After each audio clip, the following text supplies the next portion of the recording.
My lords, I bring you the warm felicitations of the President Muhammadu Buhari, who would have been here in person, but for a state engagement today in South Africa, which is why I have the privilege this morning of reading his address.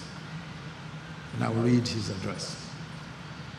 My Lord, the Chief Justice of Nigeria, thank you for the kind invitation to attend the opening ceremony of this biennial conference. I note with deep gratitude that this is an honor that you have consistently extended to me since 2015. As a platform for collective reflection, this conference is coming at a time that is crucial in various ways, a time when our country, along with the rest of the world, is dealing with the massive socioeconomic challenges of the COVID-19 pandemic.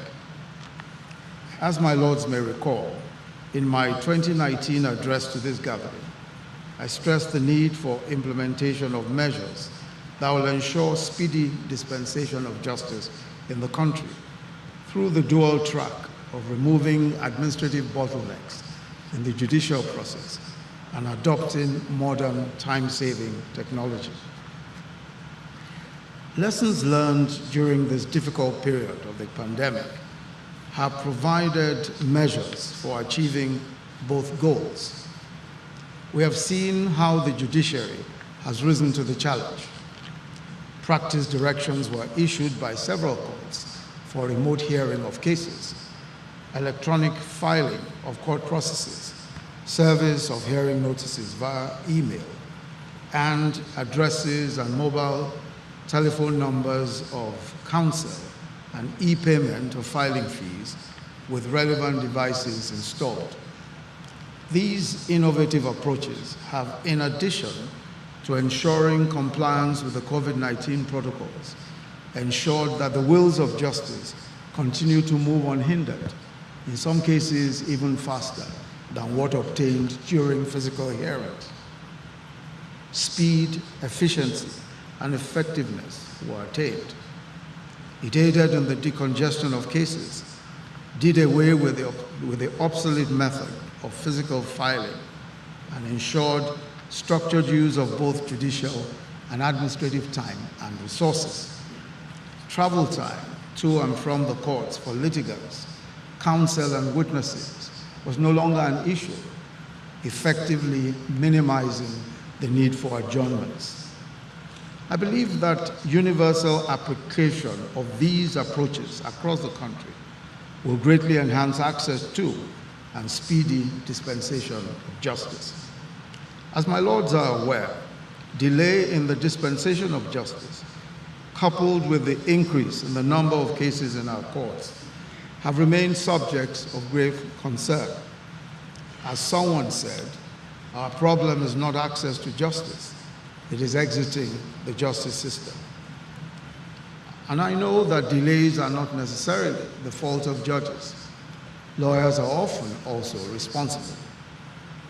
Should we not then, as has been suggested by some, be evolving a cost award system that recognizes the court as a finite and expensive public resource, and as such, delays and other dilatory tactics are visited with deterrent costs?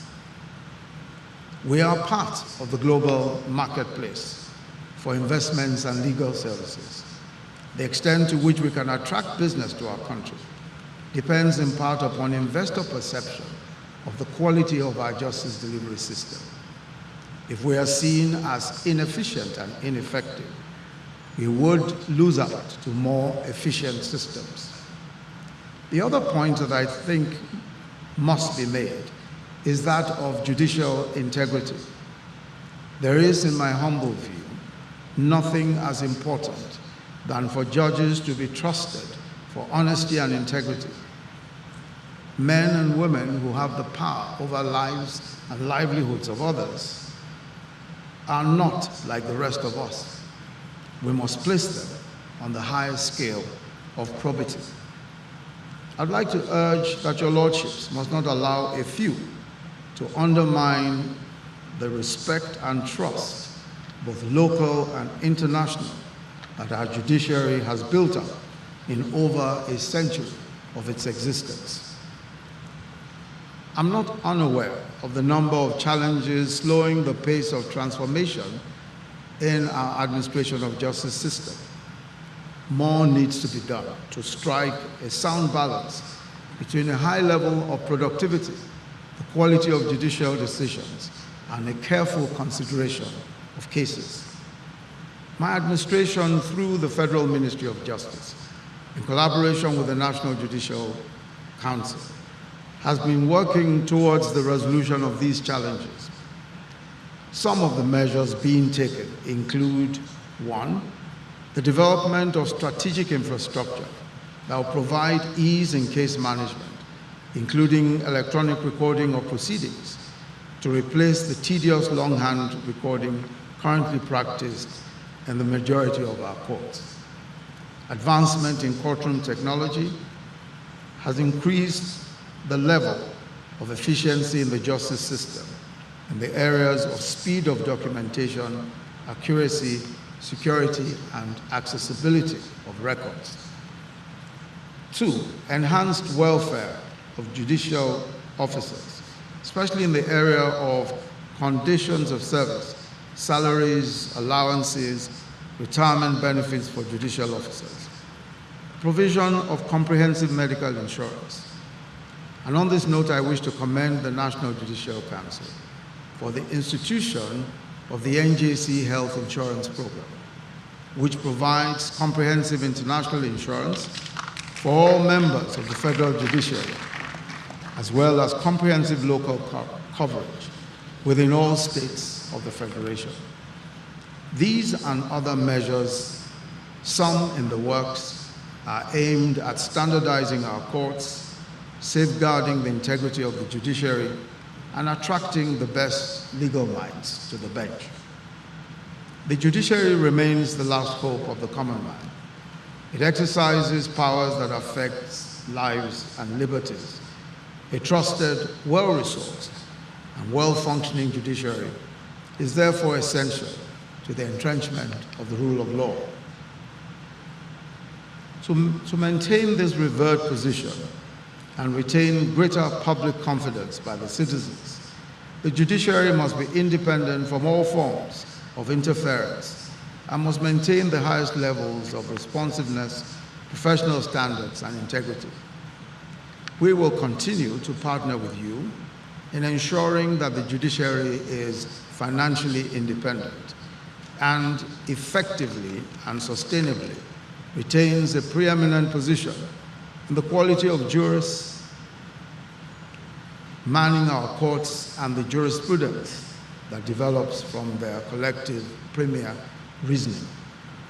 My lords, distinguished ladies and gentlemen, I cannot end this address without appreciating the proactive stance taken by the leadership of the judiciary, my Lord, the Chief Justice of Nigeria, in tackling some of the recent issues that emerged, especially in the area of conflicting court orders by courts of coordinate jurisdiction, and my Lord's disposition in revolutionizing the process, selection, and appointment of judges. While wishing you successful deliberations, it is my singular honor and privilege to formally declare the 2021 Biennial All Nigeria Judges Conference open. Thank you all.